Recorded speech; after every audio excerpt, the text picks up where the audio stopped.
श्री कृष्णा। राधे राधे। प्रिय बंधुओं, आप सभी का स्वागत है आपके अपने YouTube चैनल अंजलि धर्म गंगा में। रसपान कीजिए आज की कथा का।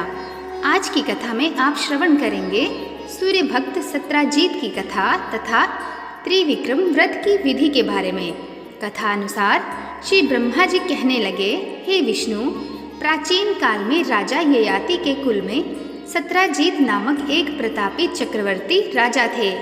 वे अत्यंत प्रभावशाली, तेजस्वी, कांतिमान, क्षमावान, गुणवान और बलशाली राजा थे तथा धीरता, गंभीरता और यश से संपन्न थे। उनके विषय में पुराणवेता गाथा गाते हैं कि महाबाहु सत्राजीत के इस पृथ्वी पर राज करते हुए जहाँ से सूर्य उदित होते और जहाँ अस्त होते हैं और जितने में भ्रमण करते हैं वह संपूर्ण क्षेत्र सत्राजीत क्षेत्र कहलाता है। राजा सत्राजीत संपूर्ण रत्नों से परिपूर्ण सप्तद्वीप पति पृथ्वी पर धर्म पूर्वक राज्य करते थे।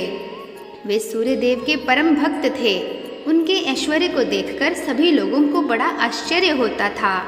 उनके राज में सभी व्यक्ति अपने अपने धर्म का पालन करते थे। राजा सत्राजीत के 4 मंत्री थे। वे सब अप्रतिहित सामर्थ्य वाले और राजा के स्वाभाविक भक्त भी थे। भगवान सूर्य के प्रति उनकी अत्यंत श्रद्धा थी और उनकी सामर्थ्य को देखकर न केवल उनकी प्रजा को आश्चर्य होता था, बल्कि स्वयं राजा भी अपने ऐश्वर्य पर आश्चर्यचकित थे। एक बार उनके मन में आया कि अगले जन्मों में भी मेरा ऐसा ही ऐश्वर्य कैसे बना रहे। यह सोचकर उन्होंने शास्त्रों धर्म के तत्व को जानने वाले ब्राह्मणों को बुलाकर उनकी यथोचित भक्ति पूर्वक पूजा कर उन्हें आसन पर बिठाया। उनसे कहने लगे, हे भगवान, यदि आप लोगों की मुझ पर कृपा है तो आप मेरी जिज्ञासा को शांत कीजिए। ब्राह्मण कहने लगे, महाराज, आप अपना संदेह हम लोगों के सामने प्रस्तुत कीजिए। आपने हमारा पालन पोषण किया है और सभी प्रकार से भोजन आदि द्वारा हमें संतुष्ट भी रखा है। विद्वान ब्राह्मण का तो कर्तव्य ही है कि वह धर्म के संदेह को दूर करें, अधर्मी से निवृत्त करें और कल्याणकारी उपदेश को भली भांति समझाए। आप अपनी इच्छा के अनुसार जो कुछ भी पूछना चाहें पूछ सकते हैं। तभी उनकी महारानी विमलावती ने भी राजा से निवेदन किया कि महाराज, मेरा भी एक संदेह है, आप महात्माओं से पूछकर निवृत्त करा लीजिए। मैं तो अंतःपुर में ही रहती हूँ, अतः मेरी प्रार्थना है कि आप प्रथम मेरा ही संदेह दूर कीजिए, क्योंकि आपके संदेह की निवृत्ति के लिए तो अनेक साधन हैं। राजा सत्राजीत अपनी पत्नी से कहने लगे, प्रिय, क्या पूछना चाहती हो? पहले मैं तुम्हारा ही संदेह पूछूंगा।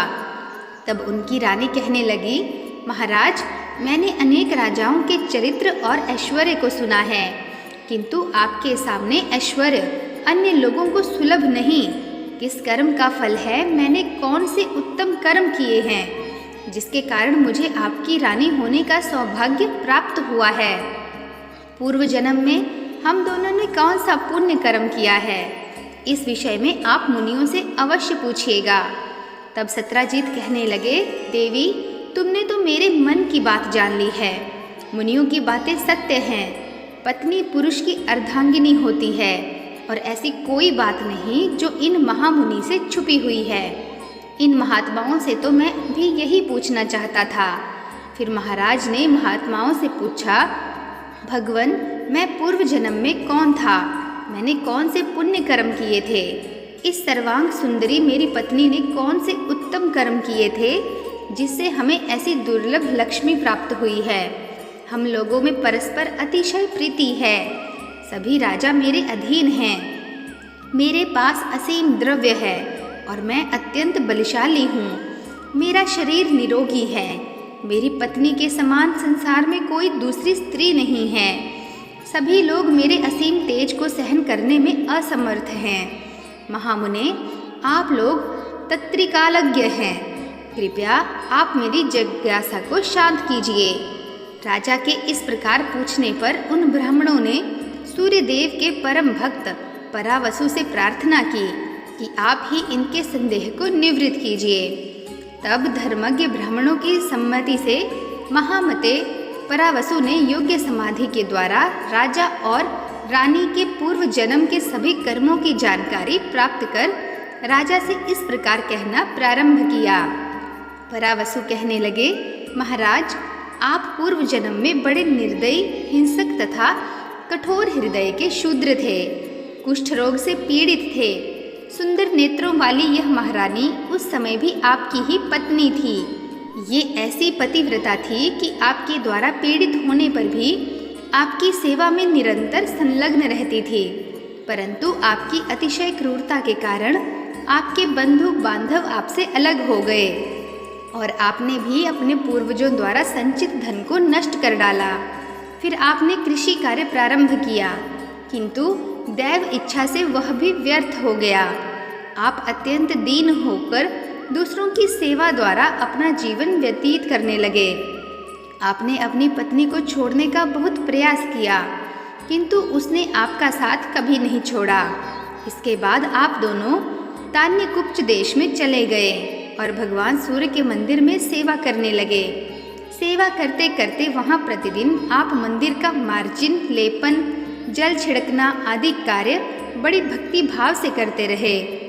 मंदिर में पुराणों की कथाएं होती थी। आप दोनों ने उसका भक्ति पूर्वक श्रवण किया था।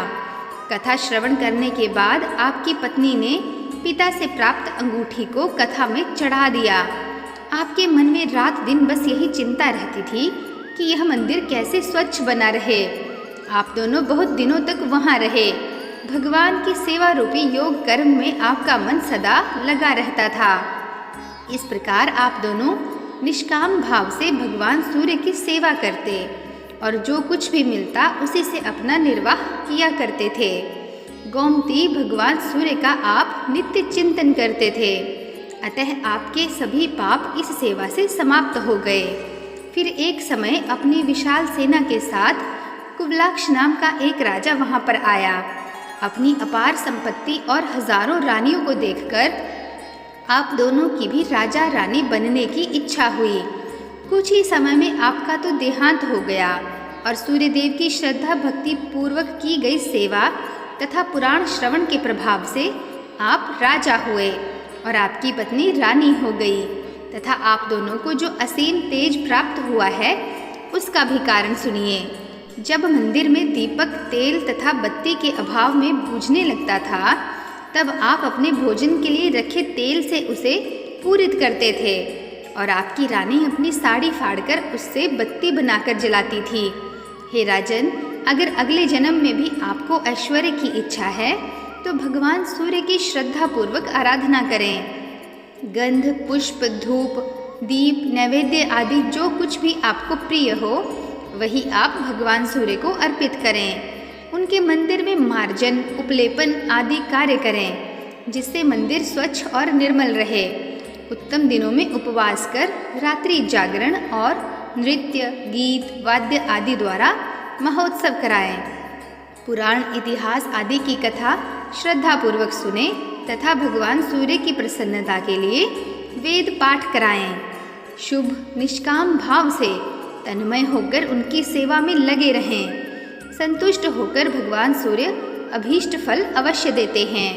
वे पुष्प, नैवेद्य, रत्न, स्वर्ण आदि से उतना प्रसन्न नहीं होते जितना भक्ति भाव से ही प्रसन्न हो जाते हैं।